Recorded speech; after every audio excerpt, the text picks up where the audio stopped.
leen jaajëfal ci teewlu gi di leen wax ne rek dellu siwaat nañ ci entretien exclusif yi ñuy def alors tey nag ñi ngi fi nga xamante ne ni moom mooy chez Camille Sow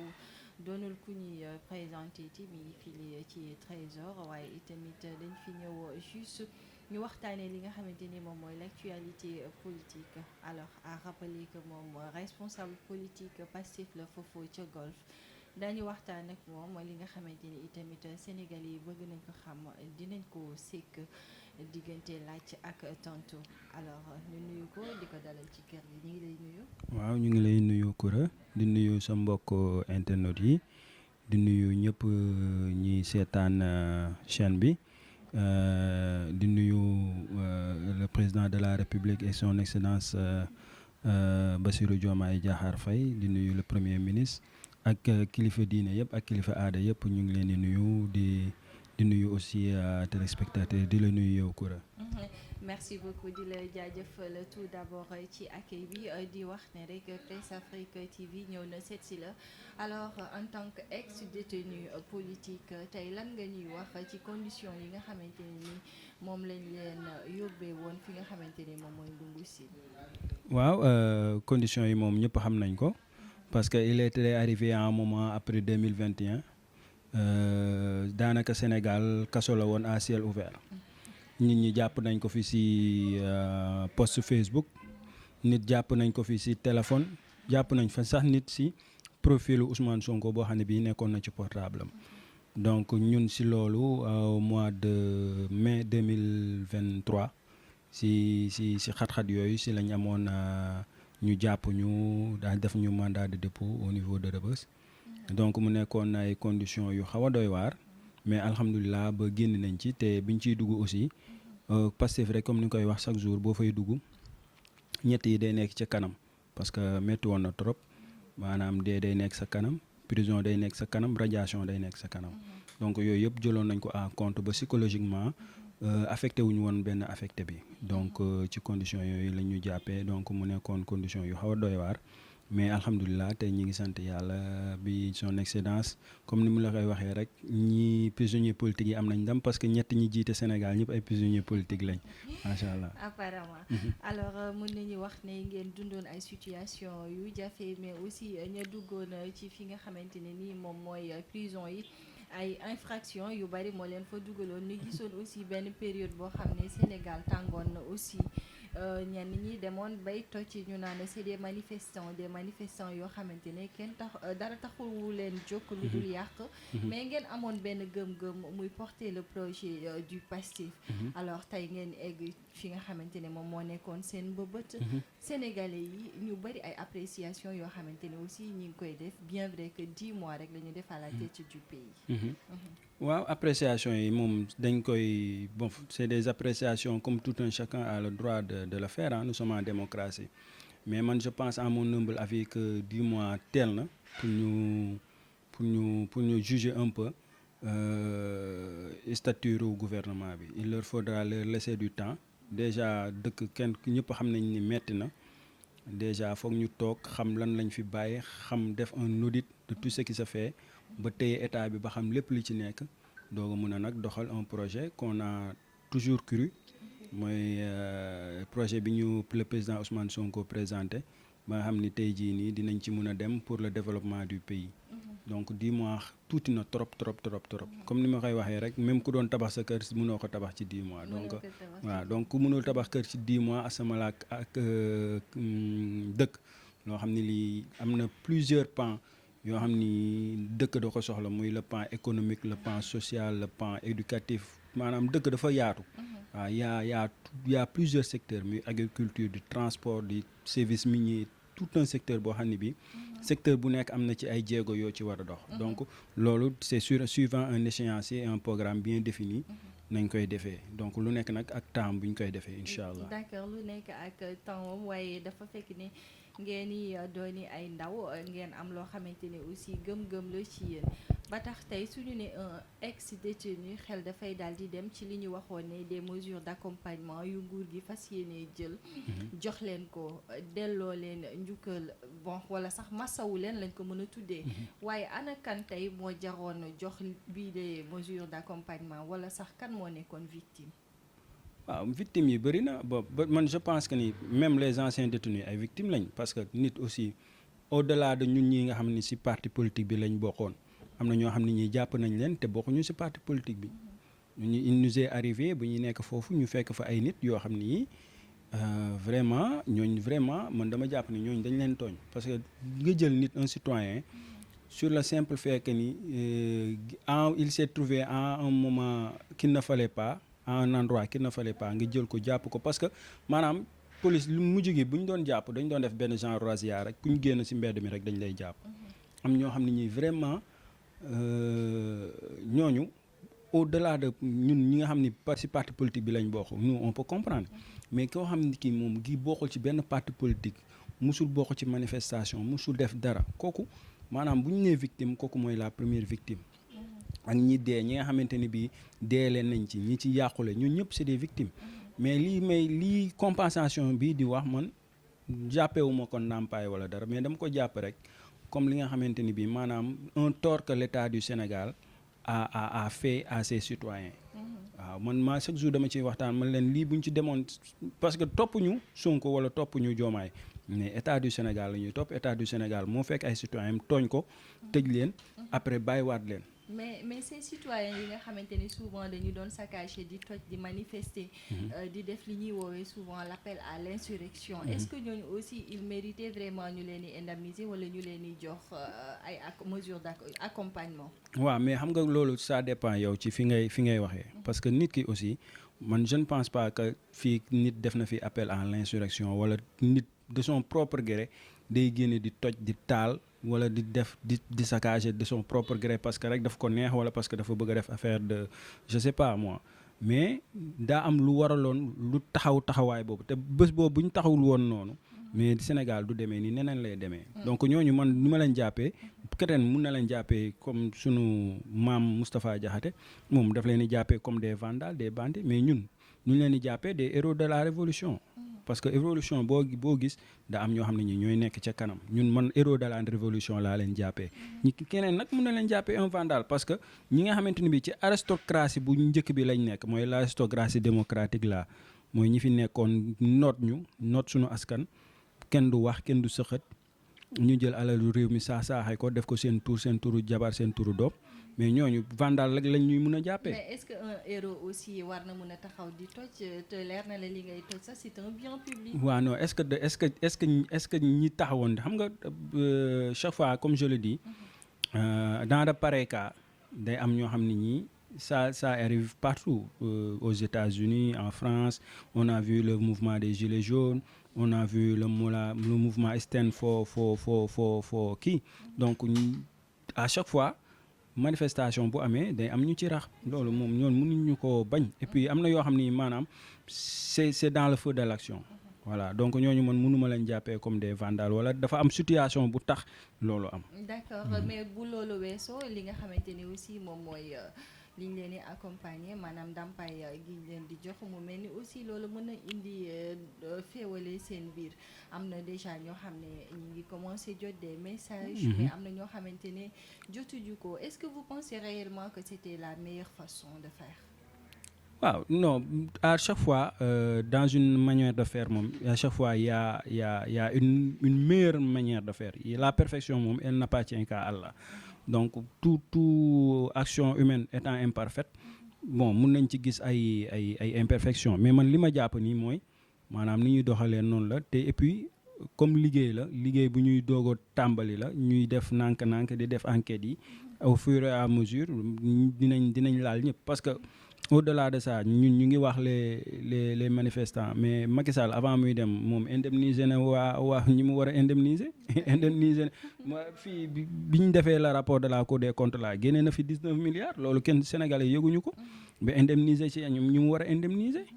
mais est-ce que quelqu'un boo xamante ne il est à l'aise comme tey nga jël benn Camille bu nekk à l'aise peut-être am na keneen koo xamante ne dafa tegoon table am di jaay kooku loxoom jotul ginnaaw mais Camille mi nga xam ne dafa wàccoon di manifester ba ñu ne tey yóbbu nañ ko ca ndungu si ñu koy indemniser ndax ki nga xam ne moo yoroon table ja gënul woon yeey aussi. waaw loolu gis-gis la rek parce que boo ko waxee noonu day mel na Kami daa wàccoon pour rajaxe wala pour saccager table jàmbur alors que demeewul noonu Kami daa wàccoon pour xeex pour un idéal de démocratie bi ñu am tey un idéal de démocratie gëm justice am gëm réewam moo taxoon mu doon xeex mais wàccul pour yàqal ki nga xamante ni daa am table am te au delà de loolu su ma joxee exemple sama bopp wala keneen ak keneen mais ki nga xamante ni bi il est dans le confort ba pare wàcc di xeexal askanam mais kooku kenn amul fayam en fait kooku kenn amul fayam donc man je pense que ni c'est juste ni nga ko waxee tamit un jugement subjectif la par rapport ak yow fi ngay taxawee man mun naa taxaw ne man am naa lépp pourtant wàcc naa xeex te pourtant mu ma neexoon bañ ko def keneen ak keneen munoon na ko bañ a def te dara du ko ci fekk mais kii wàcc di xeex pour que tey jii nii Sénégal mun a am changement mais kooku kenn amul fayam. ndàmpaay yooyu bañ koy tudd dafa taseeg réew mi nekk ci jamono joo xamante ne une situation économique bu critique ñu naan koppar daanaka amatul ci réew mi. rapport de la Cour des comptes génn fësal li nga xamante ne tey daanaka Sénégalais yëpp dañu dax seen gémmiñ. est-ce qu'il faudrait pas aussi xaalis boobu tey ñuy tasaare ñu jéemoon a xool noo xamante ne nii tey dañ ko fay investir quelque part. waaw chaque fois mooy li may wax waa mooy maanaam yow da nga jàpp ni maanaam dañuy tasaare xaalis wala dañuy pasare xaalis. mais tey Camille tey buñ ko joxee 500000. waaw est-ce que 500000 bi ñu lay jox tey mën na la servir à grand chose. non xam nga doo xool Camille. mais da ngay man ñun bu ñuy jàpp maanaam bu ñuy jàpp ñu woon rek Camille maanaam ñi ñu jàpp mën nañ 2000. am na koo xam ne kii waaw ma am na koo xam ne kii liggéeyam yàqu na ci am na koo xam ne kii. ñàkk na ci lu ëpp maanaam lu ñu koy jox xam nga 500000 moom daanaka tur bee fi nekk rek mais ñun ñëpp Sénégal avec la vie chère ak li fi ñu jot a xew xam nga ni 500000 fajul dara donc day nekk du sax ndàmpaay du compensation du dara mais assistance la aux détenus parce que assistance aux détenus loolu lu waroon am la depuis bu yàgg man dama jàpp ni loolu lu waroon am la bu yàgg parce que nit ki aussi nga jàpp ko tëj ko ay mois après libéré ko bàyyi ko noonu loolu aussi maanaam lu doy waar la. te dañuy jàpp ni maanaam ñi jot a def loolu du rek Camille am na ay 2000 personnes yoo xam ne am ñoo xam ne ñi si biir kaso bi am nañ fa ay problème ñii feebar nañ ci ñii ba léegi ñu ngi ci am ay séquelles psychologiques sociales et économiques yoo xam ne ñi tamit loolu foog ñu jàppale leen waaw. d'accord balaa ñuy xuus ci rapport de la Cour des comptes bi nga nekk trésor ngay ndaw loo xamante ne yaa ngi fi yëngatu suba ak ngoon ñu gis aussi amoon na jamono yi ñu weesu loo xamante ne mbirum luubal la xaalis boo xamante ne daanaka kenn xamul sax fa mu dugg ñu génnee woon ko ci biir trésor ñu ne ña ko defoon wala ña luubal alal ji fii lañ doon liggéey naka ngeen di jàngatee cette situation yéen ñi nga xamante ne peut-être yéen a maîtriser milieu bi.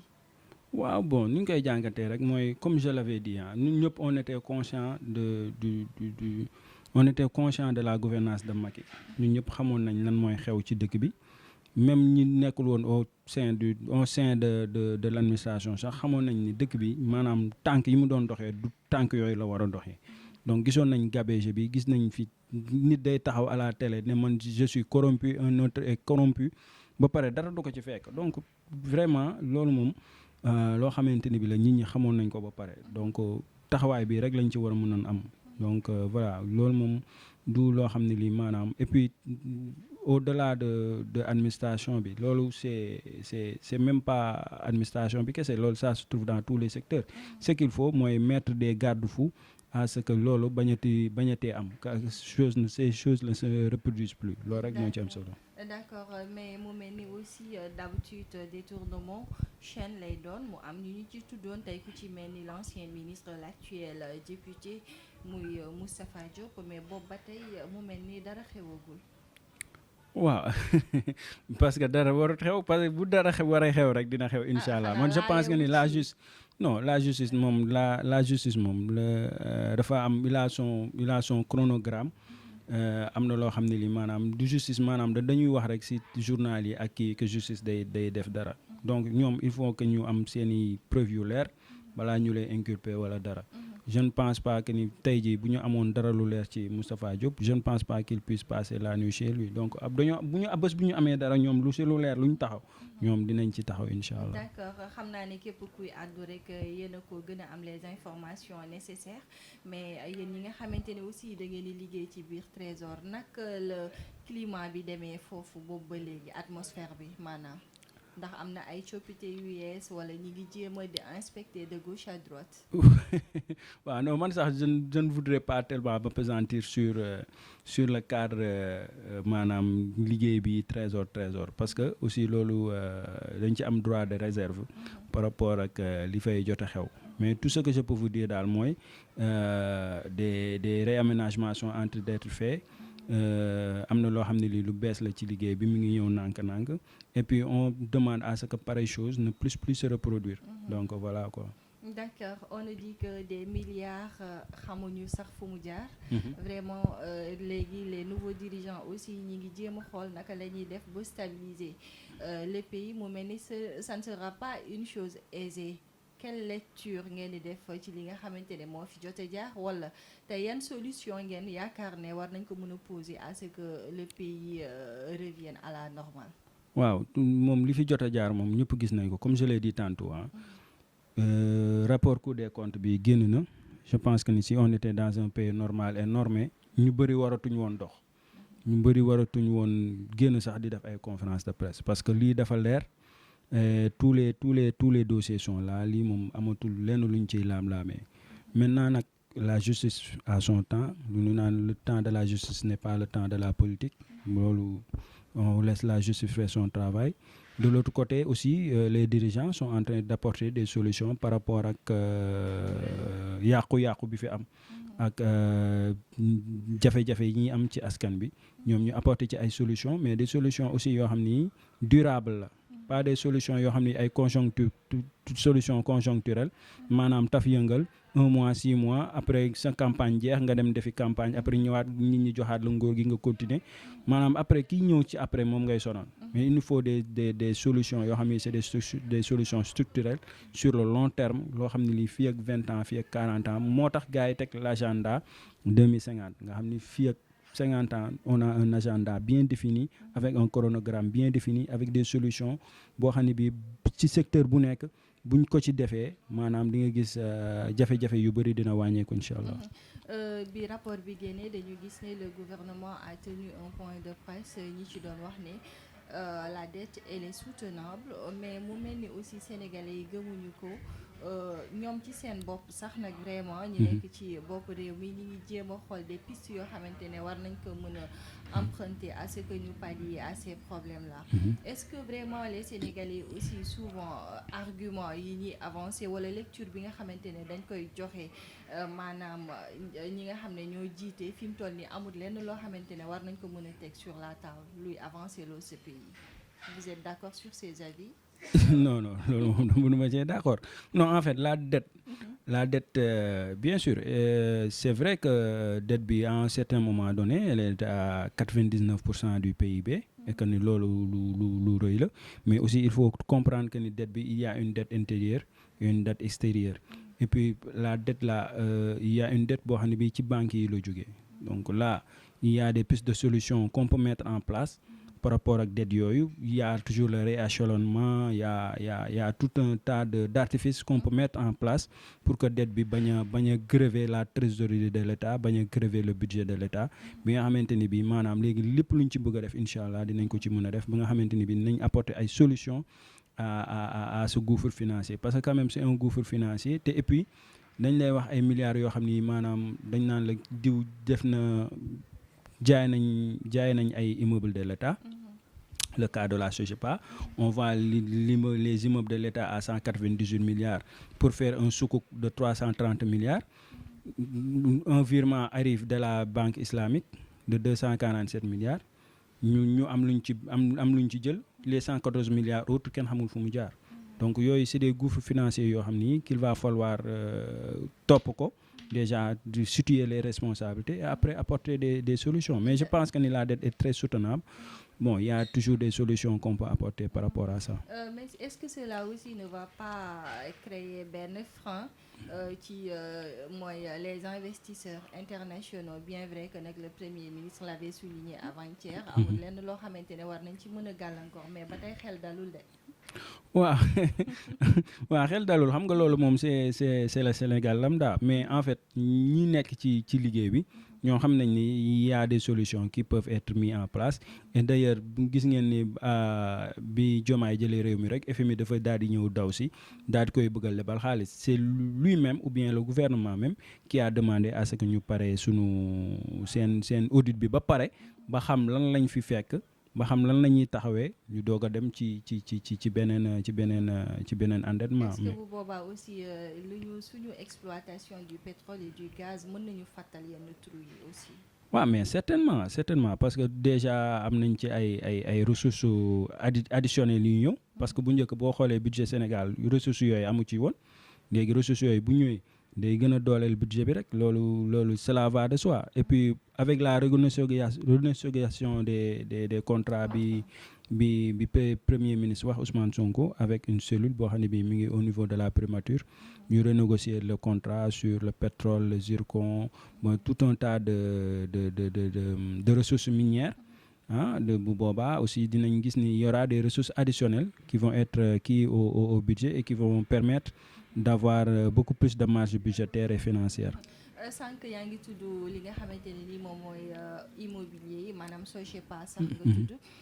te ñi nga xam ne ñoom ñooy les occupants de l'immeuble des eaux ñoom ñi ngi ci goutte fi mu toll nii ñi ngi ci guddi gu bët sëtul mais ba la ñu avancé mooy que ni le directeur général daf leen bëgg quitter loo indi ay nitam. Vous croyez réellement que loolu aussi c'est raisonnable dans ce Sénégal? waaw mais politique ba ngeen doon xeex non mais en fait est-ce que parce que les bâtiments administratifs dafa am ñu fa war a nekk maanaam tey jii bu ñu nee la le bâtiment bi trésor moo ko moom, c'est sûr que une direction du trésor moo fay nekk. ñooñu nekk foofu est-ce qu'ils sont détenteurs wala est-ce qu'ils doivent être bénéficiaires de ces bâtiments-là, parce que bâtiment administratif aussi da am ñu fa war a dëkk. Moi je me souviens quand man si caserne laa dëkkoon, mais bi sama papa retraité mais dañoo dem parce que bâtiment administratif dafa am ñoo xam ne ñoom ñoo fa war a dëkk. bu seen àpp jeexee dañoo war a dem ñee ñëw parce que du loo xam ne lii sa moomeel la. Mais est-ce que ñi fa occupé woon c'était vraiment ñi nga xamante ne ñoo ko waroon occuper les nécessités te bu fekkente ne jamono ji dañ leen di génne indi ay nitam, ça veut dire xam nga du le directeur général moom mooy ñëw dëkk si foofu. Ces politiques là je pense xalaatoon nañ ne lii dañuy jeex biir Sénégal mais dafa mel ni ba tey. non loolu jeex na parce que man je pense man li ma gën a jàpp mooy maanaam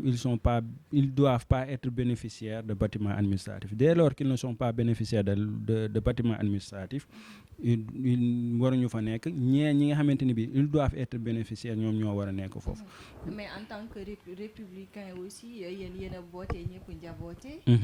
Bu fekkente ne c'est des mères de famille, des pères de famille yoo xamante ne dañu nekk ak seeni ay njaboot ñi ngi jàngee au centre ville. amaguñu fu ñu nekk, loolu aussi c'est tolérable. waaw xam nga dur à sept lex la loi elle est dure mais c'est la loi. xam nga tey jii nii maanaam buñ ko naroon jàpp ci affaire sentiment wala affaire sociale rek kon l'État da doon jël sénégalais yëpp dugal fonction. xam nga dafa am loo xam ne ni maanaam c'est la loi bi bu ñëwee tegu sa kaw maanaam même si c'est contre toi il faut l'appliquer. Man je pense que ni c'est pas parce que dañ leen soxoree wala dañ fa war a dëkk wala kii mais quand même je pense que ni nit ki en certain moment boo nekkee ci bâtiment administratif en certain moment si tu n'es plus bénéficiaire il faut essayer de trouver une autre solution. Keneen ki nga xamante ni bi il est bénéficiaire parce que l'administration c'est une continuité. Et sûrement vous louez pas façon bi nga xamante ne ni moom lañ fa duggee woon parce que ñii naan 12 ans ci yan anam lañu fa duggee woon. waaw c'est ça en fait mooy li ma doon wax rek mooy la gabegie bi amoon ci nguuru Macky Sall. En fait nguuru Macky Sall dafa demoon ba administration il y avait plus d'administration, chacun faisait ce qu'il voulait donc loolu pour nga indiwaat ko tegaat ko si yoon day xaw a jafe mais je pense que ni le gouvernement est dans de bonnes voies. Politique de l'emploi des jeunes ça a été toujours li nga xamante ne ni moom mooy seen arme de campagne. Promesse électorale. Tey ñu gis ndaw yu bëri dañu désespéré. ñu gis également benn contexte boo xam ne dañu jëloon ay ndaw la migration circulaire. ñu ne dañ leen di yóbbu mais ñu gis tey ki nga xamante ne ni moom mooy l'apériste di Adama Fall. ma nga ñu làkk jant ba mu yëkkati ay kàddu comme quoi que dañu jël koppar gu takku tey ñu doon jaay mbir mi nga xamante ne dañu waroon jàppale les jeunes. Est-ce que aussi bu fekkente ne li mu wax c'est avéré loolu moo waroon nekk seen taxawaay réellement. waaw xam nga tey ji xam nga tey ji waaw xam nga tey ji boo nee ma les jeunes sont désespérés xam nga dafay xaw a doy waar parce que loolu aussi non waaw da ngay ñun ñëpp ay ndaw lañ xam nga ñun ñëpp ay ndaw lañ donc boo nee les jeunes sont désespérés te ma xam gars yi ma xam man xam nga tey ji l'autre jour damay dégg benn waay bu naan ku ci yaa xam te demal Gambie wala demal Congo kon donc jeunes yi ñoom ils sont conscients parce que xam nañ ni pour defar réew maanaam du jooni du léegi loolu c'est un jugement subjectif boo xamante ni nit ki ñoo koy am par exemple keneen ku nekk ci beneen kii mooy am maanaam kii boobu noonu mais loolu je pense que ni c'est un jugement subjectif au-delà de ça emploi des jeunes je pense que ni les gens sont en train de faire des avancées significatives parce que man chaque jour gars yi dañ naan dàq nañ mais man li may jàpp mooy tey jii nii on a dissous HCCT et on a dissous CSE maanaam marge bénéficiaire bi ñu am foofu noonu ñu ne léegi dañ ciy engagé 2000 jeunes 2000 enseignants pourquoi on parle pas de recrutement de 2000 enseignants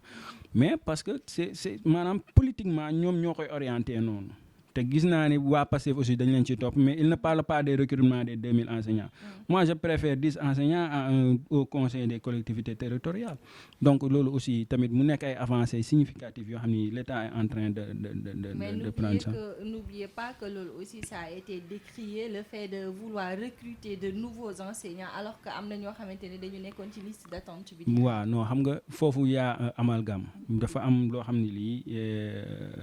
dañ koy xaw a jaxase tuuti. parce que état bi buy recruter wul ay enseignants yoo xam ni dañ leen war a former ñu doog leen yóbbu en salle de classe état bi ñu muy recruter mooy ceux qui ont déjà le diplôme mais c'est-à-dire le CAP ou le CAP xam dañ leen jël ils sont directement maanaam ñi nga xamante ne bi ils sont directement utilisables doo nekk di leen former waat donc ñooñu foofu loolu mooy différence bi en fait. C'est que les élèves enseignants n'ont pas compris mooy on ne recrute pas d'élèves enseignants on recrute des enseignants déjà formés mooy ñi nga xamante ni ñoo nekk ci privé bi wala ils ont eu leur diplôme déjà toog di xaar ñooñu nañu jël. D'accord léegi li Adama Fall wax nag moom. waaw li Adama Fall wax xam nga bon je sais pas Adama Fall man vraiment li mu nekk nii kenn yéenewu ko. kaso dafa metti ki fa jaar moo ko mën a xam ñun jaar nañ fa yéenewuñ ko kenn mais en fait au-delà de li mu wax maanaam que certes am na koo xam ne kii mu ngi doon def yëfi saay si mbir ba tax na le coordonnateur du BAOS a fait une plainte concernant cet individu-là mais quand même maanaam diffusion de fausses nouvelles bi wala maanaam wax ju ñaaw bi mu ngi nekkee ci maanaam jéem a laaxaale famille yu Sonko ci loo xam ne li moom takkewu ci wala laalewu ci. mais y avait quelqu'un boo xamante ne daf doon def naka sudul noonu. waaw mais xam nga tey jii man mun naa ne xam nga tey jii man il aurait dit il y aurait un certain individu qui prendrait des cachets par rapport xam nga bu boobaa kenn du ko ci topp mais quand même à vouloir toujours man setuma keneen ki du set maanaam vouloir toujours takkal nit ki maanaam le nom de Sonko lan la fay ut. dafa fa dara waxal li nga bëgg a wax rek yore quelqu'un kii xam ne kii même si au-delà on trouve après que ni c'est un frère de Sonko garaawul mais jarul ngay tudd nit ki wala di ko jéem a man je pense que ni politique ñun jeunesse ñun laa wax ñun la nouvelle génération qui sommes nés après 70 jëm suuf 80 jëm noonu nous on doit pas avoir cette politique là parce que vous allez dans les autres pays le débat politique il est élevé nekkuñu ci ay débat de personnes même si c'est le frère de Ousmane Sonko ñëwal lañ ne am na kenn benn saay-saay boo xam ne bi mi ngi laaj xaalis pour yóbbu nit ñi kii après les gens vont faire leur enquête même si c'est avéré ñu xam mais doo jël nit ki bu ko takkal kut ko kut wala bu ko tilimal. mais nit kooku gàkkal na seen der ndax itamit dañ naan ci yéen la bokk wala fu mu bokk aussi bu fekkee. non kooku est-ce que non mooy li ma la wax xam nga kooku mënul gàkkal suñu der parce que bokkul si ñun xam nga kooku dañ ne ab saay-saay la. bu def nañ plainte contre moom kon kooku kay mënul bokk si. d'accord mais dañuy wax souvent wax ju ñaaw moom bu jógee rek jóg na. ñu gisoon aussi Pape Sané waxoon fi mbir ba mu xaw a tuumaal benn ministre. mais boobu ba tey aussi dafa mel ni mbir mi dañ ko suul loolu mën na yàq seen avenir. waaw xam nga aussi ak seen gouvernance. non loolu mënu ko yàq dara xam nga Pape Sané li mu wax man en fait bi mu ko waxee man j'ai vu le tollé mais je me suis posé la question mais c'est quoi le problème. Toi, tu as un souci avec la banque. Le ministre des Finances, ou bien un certain ministre, kan xamul kan la, ne woo appel à la banque pour faire pour dire que ni ce gars-là am na fi marché. Est-ce que loolu par rapport à la loi bi nga xamante ni bi est-ce que c'est interdit wala c'est illégal parce que bi mu waxee yëpp man dama toog ma ree après en fait tey jii nii man boo ma amelee xaalis banque bi boo ko amelee xaalis 500 000 nga dem foofu di retirer man en tant qu'entreprise mun naa woo banque bi ne non bàyyi ko mu retirer salaire am na benn salaire am buy ñëw. C'est tout simplement ça. ministre bi kon moom it lu taxoon muy mel ni ku patiné meloon ni sax kuy tàggatoo nag ba ñenn ñi doon wax ne dafa non loolu xam nga mooy li ma la wax rek loolu moom xam nga c'est des jugements xam nga nit ñi moom man ba tey li may wax au Sénégal on doit être très objectif dans ce qu'on veut parce que ñun ñii ñëpp muy ñun muy waa kujje gi lan lañ bëgg Sénégal bu baax maanaam ñëpp nekk ci jàmm man dama gëm ni maanaam ñun ñëpp dañoo bëgg tali yu baax dañoo bëgg hôpitaux yu baax dañoo bis ambulance tey jii man am na loo xam ne lii maa ngi koy gis mais d'accord ma ci man dama jàpp ni oto yi ñuy def nii ci dëkk bi mais mun nañ oto yi nañ ko jaay jënd ay ambulance yóbbu ko sama dëkk maam Amadou Unaare yóbbu ko Kocakiri yóbbu ko feneen ak feneen parce que ñooñu amuñu ambulance donc ñun ñëpp on veut le développement socio-économique de ce pays donc moo tax am na yoo xam ne man c'est des sujets yoo xam ne man du ma ci appesantir parce que damay jàpp ni bon kii yul quoi. Le développement du Sénégal mais tey tous les secteurs sont paralysés rawatina nag ñi nga xamante ne ñooy yëngatu ci wàllu wér-gu-yaram yaa fi tudd ambulance. waaw am na localité yoo xam ne amuñu ambulance. mais ñi nga xamante ne tey ñoo nekk à Dakar exemple boobu la ñuy jël parce que moo gën a patent. amuñu les moyens tey wala li nga xam ne dañ koy revendiquer mënuñu fexe ba satisfaire ko. ngir le bonheur des populations aussi. mooy lan par exemple. grève yu bari yi ñuy nemmeeku. te tey ñëpp yaakaaroon ne su ngeen ñëwee vraiment jigéen ñu saafaral suñu ay jàngoro. waaw Sénégalais yi sentir guñ ko foofu. aussi du ngeen ci fas yéenee def. waaw mais fatigué yéen a fi taxawoon di xeex. waaw xam nga grève yi xam nga comme li ma la wax y avait un pacte de stabilité sociale bi nga xamante ni bii Macky Sall signé woon na ko avec les syndicats boo seetloo bu baax depuis 12 ans. que Macky Sall est au pouvoir grève musu fee am bon du ma ne grève musu fee am mais grève yi wàññi ko woon bu baax a baax donc man je pense que ni loolu c'est juste comme je le dis souvent il y a toujours un état qui est là mais il y a un état souterrain. la définition de état souterrain xam nga mooy lan mooy ki nga xamante ni bi tey jii nii Macky Sall dem na man maa ngi trésor keneen ak keneen mi ngi trésor ñun xamante nañ comprendre lim la bëgg a wax mooy maanaam ñun kii fi nekkoon depuis Ablaye Wade moo fi nekk ci Macky Sall moo fi nekkaat ci Diomaye donc état souterrain boobu moom s'il voit que ni ses intérêts sont menacés moom mooy indil muy jéem a yëngal nii le front social mais front social bi ala kulli man li ma gëm mooy amul problème ñoom ñoo bëgg a yëngal seen yëngal rek te man je pense que ni c'est un pétard mouillé. non je te dis nga xamante ne yaa ngi sa bureau. bu weer deewee yaa ngi fayeeku. say indemnité ñi ngi la koy jox grève de mais ñi nga xamante ne nii tey war nañu mën a ñongal seen i ay nekkin. di revendiquer tey waa SAES ñi nga xamante ne aussi tàyyi wuñu di joytu. ba tey suñu amuloon problème kenn du leen dégg de. waaw mais xam nga un enseignant supérieur ñaata lay fayeeku.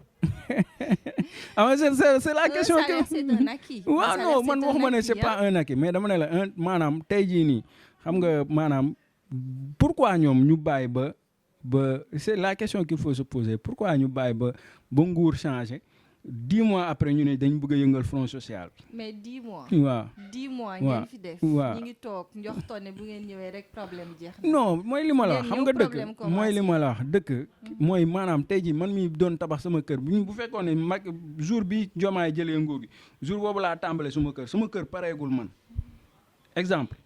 kon man mii pareegul sama kër nan laa Diomaye nan la mënee paree réew. seen rakk ak seen ay doom ñoo nekk ci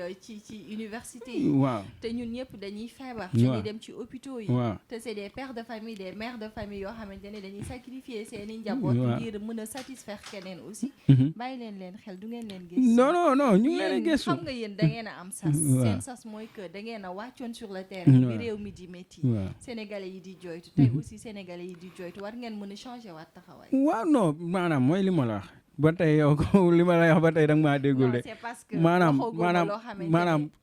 lépp loo gis maanaam chronogramme la. développement du on réinvente pas la roue de. ñëwuñu dañuy créer waat la roue wala dañuy ñëw développement dafa am cheminement bi comme ni ma la ko wax c'est des solutions pas conjoncturelles mais structurelles on va en profondeur. on va diagnostiquer les problèmes et on va apporter des solutions yoo nga xamante ni bii fii ak 10 ans fii ak 20 ans problème yooyu dootul ñëwaat.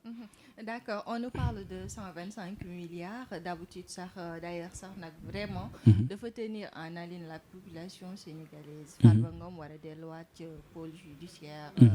le jeudi ñu gis opposition bi aussi mu mel ni dañu mobiliser wu. Est-ce que vraiment ci jamono ji nga xamante ne aussi le président de la République mi ngi entamé ay concertations. C'était le moment. Est-ce que c'était le moment? Pourquoi pas nguur gi woowoon leen ci seen côté. Farba Ngom dem wuyu ji ci jàmm ak salaam. yéen ngeen continuer. waaw mais est-ce que c'est des concertations politiques c'est pas des concertations politiques. dialogue social. waaw dialogue social lañ wax. c'est possible waaw mais bu ñu nee waaw non bu ñu nee non xam nga la dialogue la dialogue social mooy maanaam li nga xamante ni bii ça doit être pérenne maanaam du question ne day Sénégal dafa nekk ci jafe-jafe que y a un dialogue. du dialogue politique de dialogue social lañ wax et dialogue social moom mooy loo xam ne lii maanaam tout au long de ton magistère daa war a continuer. parce que da ngay waxtaan ak les syndicats da ngay waxtaan ak la société civile da ngay waxtaan ak ñeen maanaam Sénégal du régler politique. Il y a la société civile, il y a les agriculteurs, il y a les éleveurs, il y a les comme ni nga ko waxee il y a les médecins, il y a et cetera. Il y a il y a plusieurs secteurs yi nga xamante ni da nga war a waxtaan ak ñoom pour xam seeni jàmbat. pour mun ci apporter ay solutions donc loolu ça n'a rien à voir. mais ces politiques xanaa ñoom itamit ils sont pas concernés. non on va voir parce que tey 15h30 lañ waroon mais est-ce qu'on verra sax des partis politiques aller à ce dialogue social là parce que man ni ma gis ci liste bi c'est pas des partis politiques de on a dit un dialogue social. du dialogue politique loolu c'est secteur yi la. waaw si secteur yi waaw. certes mais dama ne la ndax mënuñu woon aussi ne serait-ce que la stabilité du pays ndax dégg nga Moussa Bocar Thiam. non nee na la stabilité du pays ça dépend du premier ministre. waaw non xam nga loolu ay xuqalaate politique la quoi loolu moom am ay Moussa Bocar Thiam xam Moussa Bocar Thiam mi téye woon fii sunu correction bi kenn mënul TikTok xam nga ni kooku bu ñëwee taxaw naan ñu ay non on va stabiliser xamalan fu xam nga ñoom liñ ñu doon wax lañ leen di delloo rek faut se rester à la loi am na yoo xam ni maanaam loolu ay xuqalaate politique la mais ñoom ils font pas le poids politiquement te maanaam ñoom liñ leen di tuumaal dafa loo xam ne lii maanaam dañ ko teg ci kaw table bi amul loo xam ne lii dañ koy laam-laamee man je trouve que ni sax la justice dafa xaw a yéex par rapport ak ñoom li ñu leen maanaam li ñu war a doxal seen kaw parce que ñii ils ont laissé un gouffre financier boo xam ne bi ñun ñëpp gis nañ ko teg nañ ci suñuy bët xam nañ ni muy demee tey on parle de 125 milliards yow dëkk bi muy tàng bi nit ñi di Covid fii ñii di wax ay waxu 125 milliards te boobu dëkk bi metti woon na si yow metti na si man ñoom ñoo léegi am na loo xam ne li maanaam du politique tey jii la CENTIF ak ñu ko xam la CENTIF est un organe indépendant boo xam ne bii maanaam dëkk boo dem am na CENTIFu boppam c'est un organe indépendant boo xam ne bii UEMOA c'est une transposition des directives de l'UEMOA donc CENTIF tey jii ma amoon ay compte bancaire maanaam tey lan lañ koy toppee wuñ ko détournement de deniers publics de blanchiment de capitaux lañ koy blanchiment de capitaux ñaata nit lañ ci toppee blanchiment de capitaux Khadim Ba Locafrique blanchiment de capitaux lañ ko toppee pourquoi ñu ne Khadim Ba bi nga xamante ni bii c'est un citoyen sénégalais ñu tëj ko pour blanchiment de capitaux Farba Ngom puisqu'il est politique rek kenn du ko toppee blanchiment de capitaux. mais menaces yi nga xam ne jàpp nañ ay menaces la woon yi ko Ousmane Sonko def looloo tax. waaw non loolu du menace parce que loolu dafa mais parce que Ousmane Sonko c'est le premier ministre du Sénégal c'est que li ñuy fàtte mooy moom il est en degré d'information boo xam ne bii ñun nekkuñu fa donc moom déjà moom xamoon na li xew yëpp tout ce qui s'est tramé tey jii bu ñu ne Sonko maanaam ñun fi ñuy waxee xam tey jii da ngay dugg ci net bi nga gis benn rapport Cour des comptes mais rapport Cour des comptes bi am na yéen ak yéen yu ngi ci ginnaaw yoo xam ni yow du ma ko gis yow doo ko gis. Premier ministre rek moo koy gis. xam nga tey jii kiy jot les bulletins des agents de la BMS bokkul ak man mii nga xam ni voilà. Camille waaye am na loo xamante ne dafa lëndëm ci xelu Sénégalais yi. 125 milliards yoo xam ne. dañ ko tegoon ci ndoddal Farba Ngom. ñu ne waat Tahirou Sarr am na ci. démb ak tey ñu ñuy tuddal Amadou Sall ak kii di Racine Sy. bu ñu xaajee 125 milliards yi daanaka jeex na de loolu aussi tey na xel de. waaw non 125 milliards xam nga des transactions douteuses yi nga xamante ni bii parce que. Blanchiment de capitaux ak yooyu noonu maanaam nit ñi ciy taqee wala yi ciy laale du nekk rek benn personne parce que détourné maanaam blanchiment de capitaux du benn nit rek moo ko mën a def de du lu yomb de 125 milliards nga mun ko raxas ba mu set loolu du lu yomb donc c'est toute une chaîne de responsabilité yoo xam ni dinañ ko topp. donc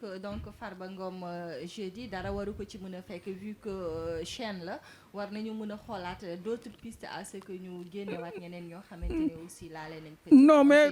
non loolu c'est la justice qui va déterminer ça et je pense que ni ils ont déjà déterminé ça ñoom woo nañ ko njëkk na ñëw. def na show jox nañ ko kii dossier bi mu naan wax gisuma ko jox nañ ko dossier bi léegi il va on respecte la présomption d'innocence il va devant le juge d'instruction il s'explique s'il doit être mis sous mandat de dépôt il sera mis sous mandat de dépôt s'il doit être libre il sera libre loolu moom c'est à l'appréciation du juge et de la justice. D'accord. Maintenant pour finir Camille en tant que responsable politique ca Golf naka la politique bi demee foofu ci jamono yooyu lan ngeen ni teg loo xamante ne ni dina neex seeni ay militants foofu. waaw non ñu ngi ci xam nga Golf moom c'est une marmite politique bu nga xamante ni bi c'est toujours chaud bouillant donc foofu moom mais alhamdulilah Pastef moom à chaque fois depuis élection locale yi on gagne toujours avec des scores très très larges quand même. La dernière fois avec les élections législatives ou présidentielles, on est passé de législatives, on est passé de 22 000 voix d'écart. Présidentielles, on était presque à 44 000 ou 46 000 voix d'écart. Donc voilà, donc foofu moom am nañ suñu xel dal na et puis on a de très bons responsables politiques, en l'occurrence le ministre secrétaire d'État Alpha Ba. Il y a aussi la députée Rama Anta Bodian et il y a la lionne de Golf Khadija Mayakor, mairesse de Golf au passage que je salue. ñoom ñëpp di leen saluer vraiment qui sont très dynamiques. Vraiment donc foofu moom je ne pense pas que politiquement il y a à se faire des soucis quoi. D'accord mu mel ni local rek moo fi des sans élection locale ndax mën nañu séntu Camille ci mairie bu Golf. mais Camille ci mairie bu Golf. Bon l'avenir nous en dira beaucoup plus. Ça je laisse je laisse l'avenir nous en dire plus. waaw mais pour le moment moom on est avec notre maire Khadija Mayakor qui quand même fait un bon travail là-bas boo xam ne bi population bi ñu ngi koy partager ñu ngi ciy gis seen bopp donc voilà ça moom on verra après inchallah. Lu tax seen leader Pastef jàpp kii ni Abdou Karim Sall di ko noot ci assemblée lu tax loolu. non loolu nootu ko sax c'est non du nooteel da ko répondre di tic au tac rek Abdou Karim la piqué bon c'est ça c'est politique comme je dis yaa xam nga politique bu jotee moom dañuy politique boo xam ne dañuy politique ba mu jeex. mais bu ñu waree def développement économique socio bu Sénégal nag ñu jublu ci donc c'est politique rek Abdou Karim moo ko waas mu waas ko rek. Thierno Alassane Sall ñeme na leen de.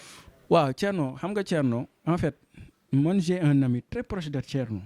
Hier sax je l'ai vu à la conférence de presse. ma ne ko mais Thierno il m'a appelé l'autre jour pour me dire que Thierno a demandé à ce qu'on revoie l'amnistie ma ne ko mais c'est une bonne chose. Nous, c'est ce qu'on veut, non? Ouais, il a déposé. Il a déposé. Nous aussi, c'est ce qu'on veut, non? Bon, apparemment, moom Thierno moom sax jubluwu ci am ne ñu dindi amnistie bi daa bëgg ñun ñii nekkoon kaso ba delluwaat kaso ba loolu tamit day xaw a doy waar moom daal Thierno moom daal mu ngi noonu rek. Comme je le dis, Thierno, il gagnerait beaucoup plus à nous parler du Sénégal, du développement économique et social, que de nous parler de Sonko. Parce que Sonko, on le connaît déjà. Bu ñu xam nga chaque jour li may wax mooy Sonko waxul dëgg Sonko lii Sonko laa boobu Sénégal yi dinañ la déglu nii mais après dañuy dem parce que dañuy xam ni yow waxoo leen ñoom li seen yitte. maanaam tey ji Thierno man je lui aurais suggéré muy wax ci Sénégal wax ci yitte Sénégal ba pare qu'il nous propose quelque chose c'est un grand intellectuel. mais il n'a qu'à faire un livre programmatique. yéen ñii sax yéen a ngi sàkku amnistie bi. yéen ragal ngeen delluwaat waaye yéen tamit ya patriote yi ngi laaj amnistie de. waaw dañoo bëgg amnistie lañ bëgg mu dañ amnistie bi lañ bëgg mu dañ. waaw kon bàyyi la nga tàggatoo ak internet yi. waaw vraiment di kontaan vraiment ci interview bi di la saluer yow. di wax ni gars yi nañ gën a jàpp rek parce que développement aussi du en un claquement de doigts lañ koy amee et comme je le dis toujours man j'ai une autre vision du Sénégal bi nga xamante ni bi bokkul ak sax c'est pas l'esprit partisan qui parle mais maanaam tey jii li ma waxoon sama benn copain mooy ñun tey jii nii on a cette chance là unique de dire que ni Diomaye du def 3e mandat xam nga on a fait une avancée moom maanaam Sénégal moom waaw Sénégal moom 3e mandat jeex na fi même Diomaye bu liggéeyul keneen bu ñëwee dina liggéey c'est que loolu la maanaam ñun nañ te man li ma gëm mooy ñii ak ni fu ñu jaar fu nu mu mettee bu ñu bëggul woon Sénégal du demee nii mu demee bëgg Sénégal moo tax président Ousmane Sonko nekk fi ba tey di jiite te nous on a c'est un leader éclairé et comme je le dis tantôt Ousmane Sonko c'est le soleil de l'Orient kooku moom kenn amul fayam vraiment kontaan nañ trop. merci beaucoup di la jaajëfal bu baax Momar Kami Sow ci recevoir bi di la wax ne rek merci encore une fois alors chers internautes lii lee moo nekkoon entretien exclusif bi ñu leen andiloon tey jii ñu ñëwoon seet si Kami Sow mu nekk un responsable politique parti Pastef foofu ca Golf mu nekkoon également un détenu politique désormais ex-détenu dégg ngeen li nga xamante ne nii moom la fi wax. alors espérons que li ñu fi wax rek amut lenn loo xamante ni aussi waroon na ak nañu ko bëggee woon bu fekkente ni noonu la demee aussi dañ ciy tuub di jégalu du suñu coobare dafa fekk ni doomu aadama moom moo daal di bindoo noonu di jaajëfal bu baax ki nga xamante ne moo nekk ci wàllu technique bi Youssou merci à toi di leen jox dig daje beneen yoon ak beneen invité merci beaucoup